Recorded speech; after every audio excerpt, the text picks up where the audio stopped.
But how did you guys feel about the co-main event? I know some fans weren't excited about the performance of the fight. I didn't think it was that bad of a fight, but what are your guys' thoughts? I mean, to me, with the Burns Thompson fight, I was actually a fan of it. I think it was interesting the way they were fighting initially, but of course, Burns being Burns, he was able to put the pressure on and actually kind of finish the fight.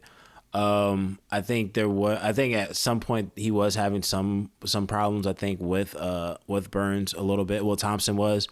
Well, Burns was having a little bit of issues with Thompson just because of the stance and the style of his fighting. But of course, with every great problem comes a greater solution. And of course, Gilbert Burns does what he's done and shows why. Hey, the last person I've lost to is the champion and considered the pound for pound best fighter in the sport possibly right now. So he showed his dominance. He was able to show that he deserved the win. He did have there were some mistakes he made, I think, but overall I think Gilbert Burns just came through and showed out for the most part.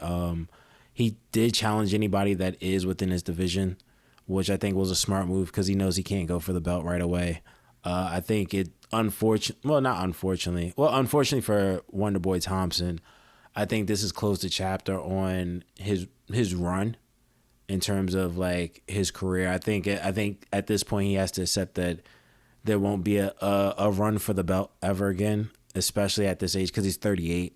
Yeah. So like don't get me wrong, it's possible, but at this point it's like there's so much that has to be done between now and then. So, I mean, but that for just in a summary of my thoughts on the fight. I think Wonder Boy is going to be a tough out for a few people, but like you said, like he's definitely going to have to go back to the drawing board and really consider a few things. I personally like the fight. You know what I mean? I thought that Gilbert Burns didn't really look like super impressive, and I can say that Wonder Boy looked like he was losing, majority of the fight. I think that Gilbert Burns has some interesting matchups that can be made for him, and I think that he's definitely not next in line for the belt after last night. He can put himself in a position by fighting maybe one or two more contenders, and I think actually see if he can show improve or something. Because I mean, he's clearly a talented guy, and Stephen Wonderboy isn't a slouch. You know what I mean? So he went in there, he beat him. Good for him.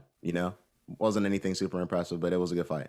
Any other thoughts of the rest of the card? If anything else stuck out to you, like O'Malley, maybe? Oh well, yeah. Let's talk about well. First and foremost, Gilbert Burns. I think that he should fight Jorge Masvidal, or Jorge Masvidal should fight Colby Covington, and they should do it like that. I think that Jorge Masvidal is definitely in a position to actually fight some top contenders and not fall so far down in the pack.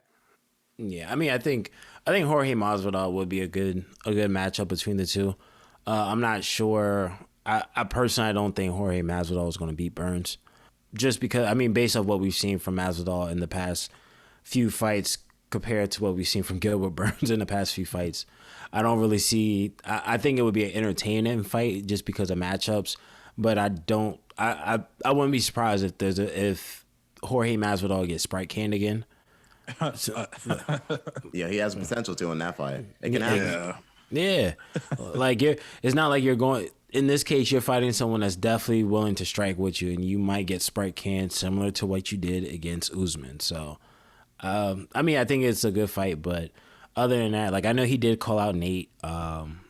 He called out Nate or Nick, and then he called out Masvidal and somebody else, I believe, as well. But the thing that kills me about Nate Diaz being called out, like his performance against Leon was not great. Why would he want to be the next guy that you fight? I don't get it. Like the only part he looked good. I mean, I understand. Yeah, it's a name, but he looked good for like a minute of that fight. Yeah, but you got. It's like Conor. Anybody's going to want to fight Conor. You know what I mean? I get it. Even Dustin just beat Conor again, and he said, "Hey, I want to fight him again." Another $1 million. Yeah.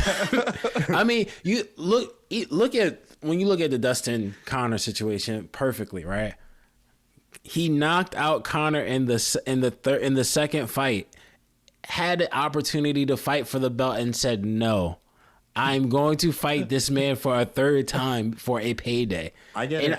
And hey, I know now that this trilogy is done, I'm going to fight for the belt now, but we have to fight again. Yeah. I have to get that money. Yeah. I have to knock his ass out earlier this time. Yo, Red Panty Night has always been a thing, and Conor, no matter what, the legacy of Conor is stamped that. And I think because of, I think when anybody fights Conor and they beat Conor, it helps put them in that realm just because Conor McGregor is so big, right? So, and I think when it comes to Nate, that's just kind of how it works, where it's like, yo, hey, this is the guy that beat Conor, had a second fight with him, and I think it's unanimous that most people want to see a trilogy of that fight. Here's my thing, right? And we can move on to Sean O'Malley not too far after this, but if he were to fight Dustin Poirier at 155 again, Nate, and then that's probably it for him, because he can't take another loss at 155 in a row. He can't, period. Yeah. If he fights at 170 and he loses to Dustin, hey, Nate, let's see what can happen. I'll mix it up with him. You might have a little bit more life in your career. Yeah, I personally, I think Conor's not going to even want to fight at 170 with Dustin. And I think he does. Reason I say that is because you remember when he lost to Nate, and they were trying to push that fight down to 155, and he told them, no, I lost at 170. I want the rematch to be at 170. We got to give Conor credit, though. The guy, he ain't no bitch. No, that's a fact. He'll get knocked out or put to sleep, but he still wants those tough fights.